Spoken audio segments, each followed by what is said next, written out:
For today's video mga pare ko, may panibagong YouTube channel naman tayong i-review o i-feature walang iba kundi yung YouTube channel ng isa sa mga Kalingap team na si Kalingap Jomar. So yung mga pare ko, ito si Kalingap Jomar, mayroon siya mahigit 198,000 subscribers. Ginawa kay YouTube channel noong June 2, 2022 at may total video views na umabot sa 21,538,273. Dito sa video ito mga pare ko ay ating alamin kung magkano na nga ba ang kanyang latest estimated YouTube sahod. Disclaimer, lahat na makikita yung amount dito o yung mababanggit kong amount dito ay pawang estimated po lamang gamit ang Social Blade. Ang Social Blade ay isang public website na kahit sino ay pwedeng tumingin dito at maaari nyo rin makita ang lahat ng mga estimated YouTube sahod ng mga vloggers or content creator. Layunin lamang ng video ito na makapagbigay ng inspirasyon sa mga tao makapanood nito, lalong-lalo na sa mga small YouTuber. Kung mayroon kayong iniidolong vlogger na gusto nyong malaman yung kanilang estimated YouTube sahod, paki-comment lamang sa comment section at gagawa natin ng ganitong klaseng uri ng video. Ano pang hinintay natin mga parikoy, samahan nyo kung i-review natin ang status ng YouTube channel ni Kalingap Jomar.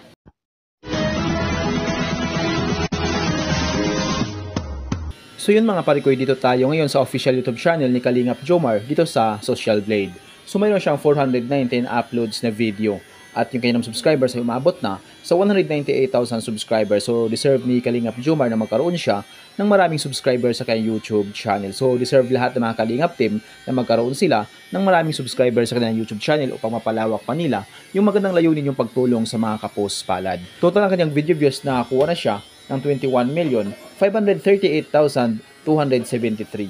Country so wala nakalagay. Channel type, people. Ginawa kay YouTube channel on June 2, 2023. Nakakuha siya ng 4,000 subscribers. Bumaba ito ng 55.6% kumpara sa nakalipas na 30 days. At dito sa kanyang video views, nakakuha siya magigit 1.6 million. Bumaba din ito ng 32.2% kumpara sa nakalipas na 30 days. So yung maparikoy, dito naman tayo ngayon sa YouTube Stats Summary ni Kalingap Jomar simula nung November 28 hanggang December 11, 2024. Dito natin makikita yung mga nadagdag niyang subscribers, video views, at yung kanya naman estimated earnings. Yung titingnan natin dito mga parikoy ay yung kanyang daily average. So sa kanyang daily average, mayroon siyang $13 at yung highest naman ay umabot sa $214. I-convert natin sa piso. Simula di pa convert sa lowest na mayroon siyang $13 times natin sa 58 ay may siyang 754 pesos na posibleng kitain sa loob ng isang araw. At kumabot naman yung highest na umabot sa $214 times natin sa 58 ay meron siyang 12,412 pesos na posibleng kitain sa loob ng isang araw.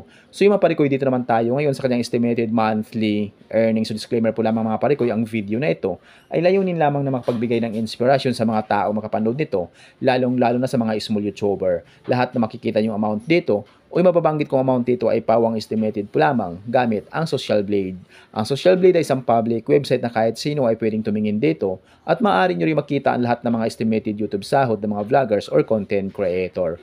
So yung maparikoy dito sa kanyang estimated monthly earnings ni Kalingap Jomar, mayroon siyang $401 at yung highest naman umabot sa $6,400. I-convert natin sa piso. Simula di pa-convert sa lowest na mayroon siyang $401 times natin sa 58 ay meron siyang 23,258 pesos na posibleng kitain sa loob ng isang buwan. At kumabot naman yung highest na umabot sa $6,400 times natin sa 58 ay meron siyang 371,200 pesos na posibleng kitain sa loob ng isang buwan. So yung maparikoy, maaaring magbabago pa ito depende sa dami ng views na makukuha ni Kalingap Jomar. So dahil ang sahod ng mga vloggers or content creator, nakadepende sa dami ng views, hindi sa dami ng subscribers. At laking tulong din yung mga viewers na hindi nag-i-escape ng ads. So kapag once na hindi po tayo nag-i-escape ng ads, medyo lalaki ang YouTube sahod ni Kalingap Jomar. So yung maparikoy, tuloy-tuloy po natin suportahan ito si Kalingap Jomar at lahat ng mga Kalingap team upang mapalawak pa nila yung magandang layunin yung pagtulong sa mga kapos palad. So yung maparikoy, hanggang dito lang yung video natin. So kung mayroon kayong iniidolong vlogger na gusto nyong malaman yung kanilang estimated YouTube sahod, paki-comment lamang sa comment section at gagawa natin ng ganitong klaseng ori ng video. At kung nagustuhan nyo ang video ito mga parikoy, huwag nyo po sanang kalimutan mag-like, share at mag-subscribe sa munting channel na ito. Once again, this is Parikoy TV. Peace out.